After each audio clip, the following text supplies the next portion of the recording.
All right, final storyline. Trevor and I had the opportunity. Connor had the opportunity to turn it down. You know what it was? There was no Worlds in 2020, so when everybody got into disc golf, that's probably it too. They went back to the first World Championship. We went to the Wells Fargo Championship, a PGA Tour event in Charlotte, North Carolina. And obviously at disc golfers, we've been to a lot of Pro Tour events. And so I was very excited to see. I've never been to a Pro Tour event. Even to a major, at least. I've been to USDGC. USDGC is honestly... I've been to what is said to be the best disc golf event. Yeah, that is the best to attend. It is. They do things a step above what the Pro Tour does for USDGC. So I was very excited, and I know Trevor was too, to see what is the PGA Tour about to do different that could possibly be applied to disc golf. First off, you walk in and, well, the tough part with 99.9% of what we experienced this weekend was none of it's applicable until there's thousands and thousands of people there. Like, the reason the PGA Tour can pull off the stuff they pull off is they had 25 plus thousand people there. This is not a like, oh, this is why the Pro Tour is so much to it. No. This is a like, here are things to consider. And some of these could be implemented. Might not be worth it yet, but like, this is more of like, wow, these are things that we never thought of. So I'm just trying to think where to even begin. I'll start and we'll kind of, so first thing that happens, we shuttle there, we walk in. The entrance is obviously gorgeous. You've got like this fountain with a giant trophy, like replica that Very cool. They have staff like taking pictures. I posted a picture. The volunteer and staff there, bar none, the greatest operation I've ever seen in my life. It was ridiculous. So many staff. They all knew exactly what they were doing. Super nice, very helpful. But you walk in, first thing they hand you is a free pairings guide. It's like this little pamphlet thing, and it tells you everybody's tee time, what their names are, and there's a different one for each day that you're there. Like, it'll say like Saturday pairings guide. And this is the detail that blew my mind. Because like when you're watching these golfers walk up the fairway, you're kind of squinting like which one is which. On the pairings guide, so in golf on Saturday and Sunday, they play just in pairs, two of them. And the caddies obviously wear designated bibs. Well, each pairing, one of the caddies had a bib with red on it, and one of the caddies had a bib with gold on it. And guess what? On that pairings guide, if I wanted to look for Rory McIlroy, it would tell me which one his caddy was wearing. So if I knew his group was walking down the fairway, I could say, oh, he's the one standing next to the gold. Like, just details like that. And what I didn't think of this detail is on Sunday, it was the same. Meaning they had both caddy bibs for every single caddy. Yeah. Because like they had to, like if I was red and I got paired with Connor the next day, I had to be gold. Right. Yeah. That was like the first detail I saw where I was like, oh boy, like these people are not playing around. Because like what a little niche thing, doesn't take really any effort. Just like, hey, have two different color things. But it makes the viewing experience make the viewing experience better. already better. Because like I used that a couple times. Oh, I know my first thing I noticed. Okay. So we get that, we keep walking. Right. First thing we did is we went straight to the merch shop because I'm wearing the shirt I bought. I wanted to get merch to represent being there. Yeah. Back into the merch shop is like the driving range. Players are warming up, blah, blah, blah. Well, at a golf course, like a disc golf course, to get from warm up to putting green to clubhouse to first tee. Yeah, this is freaking crazy. You had to walk, right? A lot of walking. So we're walking up, and Rory McIlroy's on the driving range, and he's walking over to the putting green, I think. Or we were trying to get to the first tee because Rory was going to tee off soon, or he might have already teed off. So we're trying to get to the first tee. Players are walking. We start walking. And out of nowhere, we get like 10 feet away we're just walking, and this volunteer was like, stop, and walks across with a yellow rope. No player asks him. The player doesn't slow down. The player is walking from the driving range to the putting green, has to walk across the path. As soon as the player or the caddy or anyone gets up, crests the hill and starts walking, and this was everywhere, from tee to green, from to the clubhouse, from the putting green, anywhere to the that first player would have to walk. Anywhere a player had to walk across the cart path, they had two volunteers operating ropes. Wow. Holding the ropes where you couldn't go onto the putting green, and then in the second the player got over, walked across and blocked the path off. Wow. And then the player walks through. It was like someone was like rolling out a carpet for a player to walk on, so their feet didn't touch the ground. It's like, think about like a drawbridge system. Like, they had these everywhere. There were just always these spots where, like, if you were around the green, that you could always tell because it was a yellow rope, so that's where you'd want to go if you want to get near the players when they walked off the green. And they always had volunteers manning them. And yeah, as soon as they saw them walk, they would basically they would take it across to the next section of rope, and they would create this like path for the players to walk through, and they were just always attending them. The player never had to say a word. So, I mean, it was seeing that was one of the coolest things, was the way that they'd work the rope and it system. sounded like such a little thing. Like Brody, I think, had told us about it before. Oh, but it's so cool to see in person. When you walked up and that happened, like I was just like, everything that was being done at this event just gave off a vibe of such professionalism. Like everything was just so flawless and so like intentional. Everything, you could tell everything was being done for a reason, and everything was leading towards the same like goal of making this thing look professional and making the players feel very professional. The next thing I guess I'll tell you about is the just condition of this property, which is, I have never in my life seen such a well manicured, like the grass. I wanted to put it in my pocket and take it home. Like there was no weeds, no I don't dandelions. know how it's possible. I don't even understand it.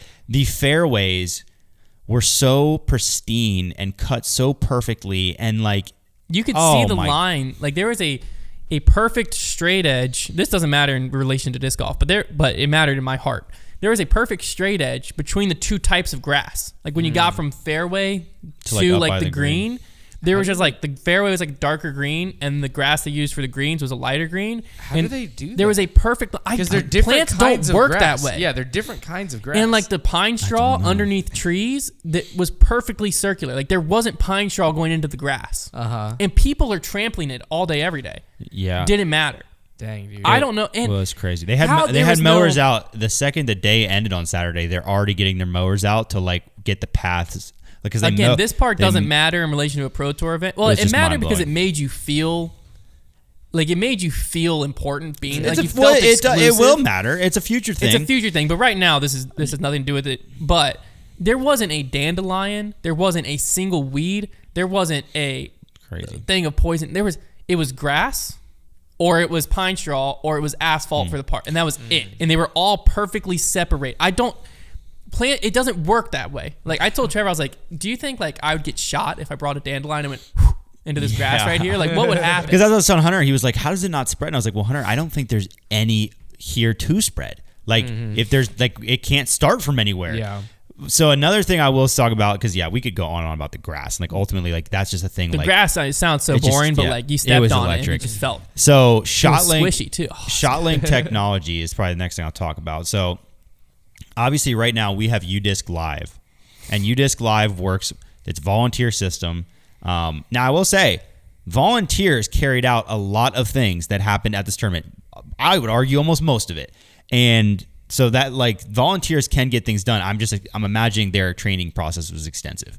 But there's also like 6 a hole. Yeah, more than that probably. So ShotLink technology, the way that works, UDisc right now, we like manually, like I've done live scoring. A shot lands, okay, is it in the fairways or off the fairway? Those are your two options. Is it in circle 1, circle 2? Well, the way ShotLink works is these volunteers are waiting down the fairway.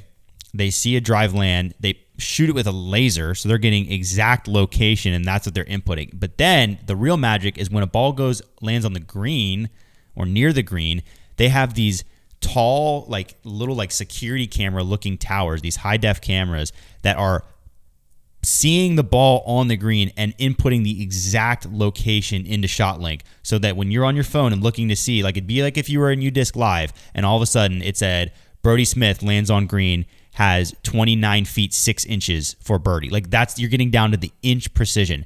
And then they have these ginormous electric scoreboards on pretty much every hole. And so you can look up there and see the exact distance of somebody's putt. And like, so ShotLink technology, oh my gosh, that was wild. That was really cool. Like it makes like the accuracy of what you're seeing so much better. Now this one I was actually pretty fascinated with. So obviously there were the camera towers with a single lens probably costing more than every single hole. Our current live stream operation. But what I was somewhat surprised by was the main groups, the main cards, and this is like the CBS team.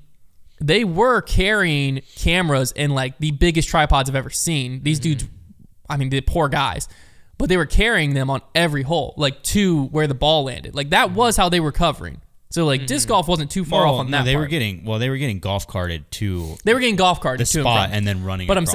I'm saying like that's how they were carrying that, setting it up, and There that was was following. So like disc golf wasn't. I watched that and I was like the only difference between disc golf and this is like they're being carted. right. Realistic. And but they're also carrying probably Also 50 times heavier equipment. Also, the cameras are so much nicer. But I was saying like I was surprised by that because when I think of golf coverage and you see it on TV, I'm not thinking that there's a cameraman is actually like other than like the like gimbal camera guy like with this getting like the up close shots it was being used for like It was like coverage of them like talking to their caddy and stuff like that. It was literally just a guy carrying a camera. It was like a 5-man team on the fairways. And like one of the great things about golf that makes it a little easier is like these guys are so good that almost always they're landing on or very close to the fairway and you know where they're going to land. Yeah. So like it's not like you're hitting an early tree like you would in disc golf. They were waiting up the fairway. So you can wait It's up the much more fairway. predictable. How they were able to be carded was the tee shots were covered. They didn't have to cover tee shots. So the tee shots had the tower camera covering it. So they were already mid fairway waiting for their drive to come in. Because like Trevor was saying, a guy's drive was not going 20 yards and hitting a tree and you have to like they were 300 yards down the fairway. And if you're off by 50 yards, you have until the guy walks for you to figure out where you're going to be. And so they were waiting down there. They would capture, but then they would move up to the green. And on the green, I noticed each cameraman was assigned to a player. Yeah. So like if Connor and Silas were the two camera guys, right? Connor his camera is only on me, and Silas's camera is only on Trevor. So like You should have no matter seen- what was going on, and the dudes were robots. They like were fast, dude. The way they popped that tripod out, and then this has nothing to do with this, but they popped that tripod out and got that thing level, and then the smoothness of their movements. Dude, they're legit. I mean, it was insane. It was like you had to remind yourself a few times, like, oh yeah, this is CBS Sports. Like they are the best. Like this, we were watching the best cameramen. That like this is as good as live production sports gets. I'd love to know how much one of those cameramen are being paid. Oh, probably really good money. Yeah, and it's an awesome job. And like, He literally was moving we're like a walking, robot. and It we're was- walking past hole 18, and like right up there in the booth, like with one piece of glass in between you, like there's the back of Jim Nance's head, like doing the broadcast, like the commentary. It was also cool. Jim Nance had a three monitor Yeah, you could see their setup. monitors. Yeah. Setup one was the broadcast. On the left was his like kind of like a teleprompter, but it just was more so like what I saw was it was reminding Information. him like progressive shot of the day, Okay. hole 16 like that. And on the right was the scoreboard, and the scoreboard had the full like normal top of the leaderboard, and then the bottom left had like best rounds of the day so far, and like that was being Yeah, updated with the best it's rounds. pretty So like cool. he had the information he needed to like read off the stats and stuff. That was cool to see. Yeah. But the big thing that I think this is what disc golf could start looking at now, because a lot of that was more eyeballs means more money, means like the Pro Tour, I'm sure, would love to have tower cameras and like, Right. but it's like you Sure. can't just snap your fingers and make the miles of optic cables that in the microphones on every tee, and the dude with the freaking hot mic that was like the size of as tall as me, and he's just like holding it, I know. listening to the caddies. I will from say, like 500 feet away. I the know. dude's like, I know disc and I'm like, golf. I know he's hearing their every breath they take right now. I know disc golf right now, like sound mixing is probably one of their biggest weaknesses on the broadcast. Like it's a lot of it comes from the fact that they're like not on site, but man, like the sound mixing is not great. But I will say like that is one thing they should work on, because like having those mics, which that's not unreasonable to get mics like near baskets or near players, like while they're discussing shots. But having more hot mics is really immersive, because like my favorite parts of watching it live were when you could get close enough to hear players and caddies talking. Yeah. So fun. It was interesting, very fascinating. But that was another thing too, is that doesn't really happen in disc golf that much. Like Yeah, true. caddies were talking players through shot. Okay, the rounds, it was a long course, but the rounds were going by quick. But players were taking a minute for a shot every time without fail. But I was like, how are they playing fast? The players would hit their drives. Bro, they walk so fast. They like you blink and you miss them. Like they would literally have tap out putts left, like 3-4 feet, and Trevor and I are like, oh, let's go try to get where like a little bit down the fairway. we would turn around and walk, and we would be like not much past the tee. They still had to putt out when we turned around and started walking. We'd be not much past the tee, and they're already teed up. They get from place to place And so then quick. we'd be walking, and like I'm walking just on the rope, right next to the rope, and I'd look to my left, and the golfers are like passing me, going twice as fast. I felt like I was walking fast. They like Their strides, dude. their strides are impressive. But where I think disc golf could really take some notes was like, as just a fan there, the fan experiences that were there, like there was so much fan integration and like different passes getting you to different places and like different things for you to do. Like one of them that we got to experience was the Wells Fargo Championship. So one of the little things that Wells Fargo did was if you had a Wells Fargo account at all, so you had a Wells Fargo debit card, Wells Fargo credit card, or I think you could show them your bank account. If you had a Wells Fargo, if you're a Wells Fargo customer, you could get into this Wells Fargo customer lounge tent. Right next to the first tee. In there was air-conditioned bathrooms, free snacks, free golf tees that said Wells Fargo Championship, free pencils. Like none of it cost them a lot. They had a bar in there. That wasn't free. But then they had like just some couches and then like seats where you could watch the first tee and you could watch the ninth green. And all you had to do is just show the Wells Fargo card. So obviously that was something Wells Fargo had set up. But you get in there and now you just feel exclusive because like a bottle of water on that course cost you $5, or it was $3.99, $4. But in there you have these little cups and you can fill it up with water all you want. And like there's little snacks and like you could get M&Ms on the final day. Yeah. And so like that, I immediately was like, I need to become a Wells Fargo customer because the only reason I got in there is my brother-in-law had multiple Wells Fargo cards and it was like, oh, everyone just take one, we can get in. But then like across the way, there's a more exclusive Wells Fargo tent. And I'm like, how do you get in there is what I'm thinking. Yeah. And then there's like, you get to the... all over the course. On hole 17, they had... Basically, this was the parts where like some of this, you need more people to be able to pull off some of the things. But like they had grandstands all over the place, first off. But then within the grandstands, some of them were exclusive. And then some of them were literal... Like 17 was literal box seats. Yeah. Like the grandstands were just sectioned off and they were all like suites in there that people had paid for to be watching hole 17. But then they had like the fan integration up top. They had like a kids mini golf thing. They had a kids chipping game.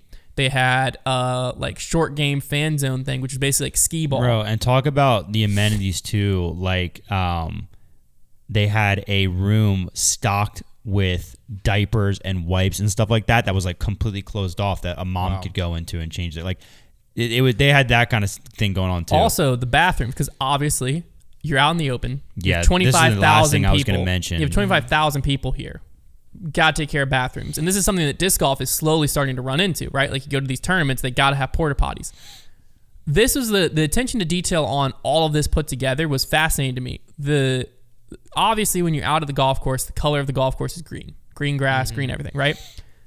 Everything that they brought to the course was green and white colored without fail. So the porta johns, it wasn't, the porta potties were bright blue, but they built a like tent around them that was dark green and put them in like the woods in between fairways. So if you were watching on coverage, you're not seeing. Yeah. And then the porta potties were 2 rows in the middle and then a wrapped around row. So there was like 35 porta potties in there. There was no lines for bathrooms. Yeah, and you'd get in a line for a bathroom and be like, I have to pee and I'm gonna be in this line forever. No, this door opens, it's just like It was a great people system. in and out nonstop. That was what I was gonna say. The other thing that disc golf could start taking into account that was great was that color coordination of like grandstands.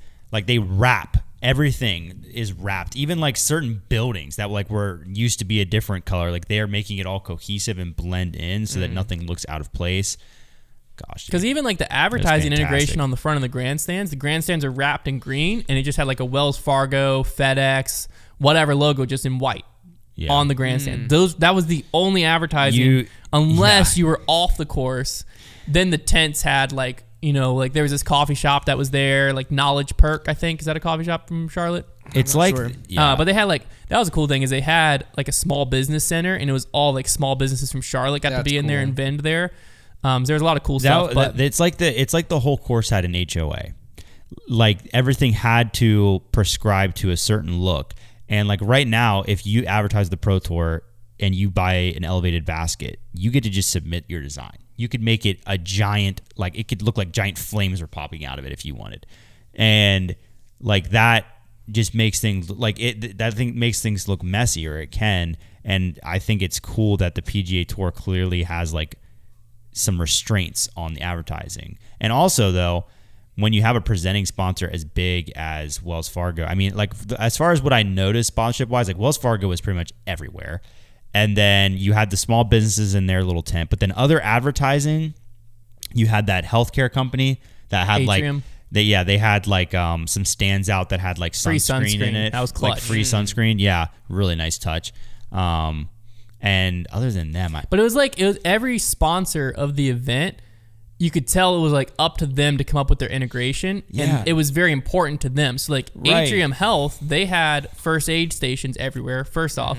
But then they had their sunscreen stands, and then they had all throughout the course like 8 or 9 walking tips. So like walking tip number 6 was like walk heel to toe, because you're gonna be walking a lot. So it was like just like a little helpful tip. And it was like these little stands. The sponsorship integrations were so like that is like one of the biggest things. Like if I wanted to sponsor a Disc Golf Pro Tour event, already I was telling Hunter, I'm thinking to myself, we should do one of these tents, like this exclusive area, or we could do one of these sunscreen things. Like as a sponsor, you're gonna add so much value if you spend a little bit of money to like hand out free sunscreen. That's Or ponchos. or rain ponchos like that. That's gonna make the fans already be like, oh, shout out to them for providing. So like, you know, there's so many ideas for sponsorship activations, and like it's really cool that you can tell they all want to be. They are all very focused on how they're being perceived at the event by all those eyeballs. But I think that's the key, though, is all of that matters a lot to these companies Because there's so many people there. 25,000 people on the grounds every day. Oh yeah. So like you're gonna have 100,000 eyeballs on your sunscreen little tent Yeah. thing. All I'm saying is if the Pro Tour, and I'm sure they probably some of them have, but if they have not gone to PGA events, it is just like basically Hunter and I could have gone there and just took notes the whole time on like things that you could start implementing. And So one thing cool. that I thought was, because I've heard this a lot of like people who don't want the sport to grow and don't want it to be like golf, and you know the stigmas around golf and stuff like that. And they're like, well, you know, one of the coolest things about disc golf is like when you go to a tour event, you're just like, you're so close to the pro, blah blah blah. We're at a PGA Tour event, 25,000 people. Yeah. These players are times over millionaires, some of the most famous athletes in the world in a lot of respects, like Rory McIlroy, Justin Thomas. And there were moments where I was as close to Rory as I am to this camera. If you wanted to get within 5 feet of any single player, it was not hard at all. No. It was not hard at all. You just wait at those little rope intersections off the green, and you just get there a little bit before they get there, not even that much. And I have videos on my phone. Every single player that I wanted to see, I got within 5 feet of them. Yeah, you that can get so close to them. disc golf feel where like you get close to the players. It is and you not don't what want- people think it is in that respect. No, golf was Yeah. like if a player hit a shot off the fairway, you just went and stood at his ball, and then they push you back. Yeah. But like you are talking with his caddy basically. Like Yeah, you are we're right there. You could like hear every word. Like that aspect of the game didn't go anywhere. No. Like there were some times where like I felt like I knew what to do and how to get around because of disc golf. Like I knew when to leave and when to go different places. But like that aspect is one of the biggest things that I've heard people be like, "Oh, this sport gets bigger though. You're not gonna be able to." No, like everything. Like you were right there. Like you could reach out and grab the dude's club in his backswing if you wanted to. Like you were that close. And And it wasn't hard. this was like a $20 million purse top end PGA Tour event. Yeah, the other thing the Pro Tour should implement is the winner won $3.6 million. Yeah, if the Pro Tour can snap their fingers and make that happen. They'll also last cash got what? 41 grand. 41 grand. And that was So, 60-second plays. Yeah, so if the Pro Tour could also just implement that. That'd That'd be be sick. sick, yeah. That'd really help a lot. Could you imagine if like the purses were that big right now, and like because like we have such a handful. It's gotten better pretty quick, but there's such a handful. I'll of tell you, dominant Paul wouldn't be in players. Europe. Yeah, that's what I'm saying. But like, or if let's just say this had happened a few years back when Paul and Ricky were winning everything, like the guys would be winning like $20 million a year because they would be hogging the purses. Especially like the years that like Paul only came in like first or second, And because second place, John Rahm right now has already won. What was it? 14 million this year, and we're in May. He's got like 3 wins. Yeah. So It's Paul would have. crazy. If Paul had, we should do that. We should take the 2015 PGA Tour purse And apply it to and Paul's. just copy and paste like That'd be Paul's pretty finishes. silly. Take Paul's finishes and just put them into PGA Tour events and just like do the math of like how much money if someone had that season, like how much money. Would have been sickening. It's probably like 100 million or something. Well, crazy. and then like put the FedEx Cup on top of that. Yeah, because he won the NT Yeah. championship that year too. So he would have won the FedEx Cup too. In other words, there is a lot that I think that there's a lot of disc golfers and probably a lot of you listening to this podcast right now that think, oh gosh, please never let disc golf get more like golf. And I understand, but if you have a chance to go to a PGA Tour event, you will not say that again. It's because, not- oh gosh, please, Yeah. please let disc golf turn into what I just walked into Right. out there. Yeah. That was phenomenal. It's like you not- felt like I felt like I was a welcomed guest into a different world at this Yeah, event. it's I not- felt and It's like, not like it's some like snobby attitude or anything. No. It's just like they handle themselves with incredible professionalism. They treated you like I said this on the mailbag, I think, before we went, not even thinking about this, but like someone asked like if you were running a pro tour event, like what would be your thing? And I said I would want every person, whether it's the fans, the VIPs, the players, I would want every person to feel like that event was made specifically for them, like tailored for them. Like I felt like when we were there, like I felt cared for and thought of because like you were like every person that walked through that door, they thought of like, how can we make because we were just general admission fans. Yeah. How can we make general admissions fans experience as good as possible? And it was fantastic. Okay, now people are paying VIP or now they're on our top level credit card. How do we make those people's experience better than the general admission fans? And then you're like sitting there as a general admission fan and I'm looking up, I'm like, dude, I wonder who that guy is in the freaking VIP booth up there. And like everyone had like different tiers. And then obviously the players are being well taken care of. You're watching them and they're like, It's royalty. they're royalty. They're gonna walk. Yeah. It was wild. And they also had designated phone call areas. Like if you were taking your phone, Interesting. if you were taking a phone call, there was like specific spots you were supposed to make sure you didn't interrupt play. It was incredible. It was incredible. Yeah. Oh, I guess the other thing we could try to implement is this is the last thing I'll mention on the PGA Tour app. Which, man, what an app! There is this digital event guide, and you click on it. It pulls up a GPS map of the course, like a Google Image Earth style, and you can click on. You can see where you are on it, and then you can click on a hole. And it'll tell you how to get there. Like it'll pop up a little yellow line and say, take a left in 300 feet or whatever. You can then hit concessions. All the concession stands pop up on the map. You can hit players. All of the players pop up on the map and you can click on that player and it'll tell you how to get to that player. Like navigating the course with that app was so much easier. You could put up first aid, blah, blah, blah, like merchandise, food, anything you wanted. That was really cool. That would be a pretty awesome thing for the Pro Tour to develop when you're following disc golf. Would be to like at the very least have like the players and maybe like the bathrooms like on a digital map. It was really cool.